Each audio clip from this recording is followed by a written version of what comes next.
Бул сүрөттө терең маани жатат. Кагандын астында Кытайдын принци жүгүнүп келип отурат. А биз бул тарыхты эмне кылдык? Тескерисинче, Кытайдын астына акча үчүн мойнубузду сунуп, жерибизди сатып отурабыз. Элибизди тентиккен жөнүндө унчукпай эле коелу. Демократияны ашыгы менен колдонуп ийебиз. Өз билгенибизди кылып, кааласак сатып, кааласак уурдап качып жүрөбүз. А жаштарың намыздан түшүп, уяты кетип, ачынып чачынып, нарк насилди намысты унуткан. Айта берсем жүрөк эзилчү маселе көп.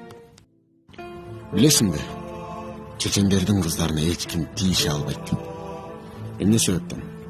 Анткени алардын эркектери намыстуу, чыныгы эр азамат келет. Бирөөгө таанышып көрбөйсүңбү десе, жөнчү. Алардын эркектерин билесиңби, өлтүрүп кетиши мүмкүн, же дагы бир нерсе кылып коюшу мүмкүн деп коркот. Эмне себептен мына ошол мамиле биздин кыздарга да жасалынбайт? Эмне себептен?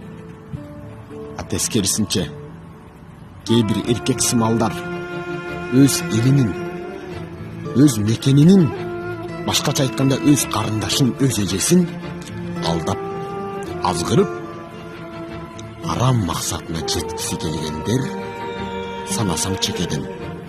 Эгер биз да намыстуу болгондо, биздин да кыздарыбыз уяттуу болуп, аларга да аяр мамиле жасалар эле. Аларды да башкалар бийик коюп, кой, булардын эркектери намыстуу деп. Ошондуктан да жөн айтылган эмес. Эркек намыстуу болсо, аял уяттуу болот. Же тарыхтан көрдүңбү намыссыз ата бабаңды? Жок.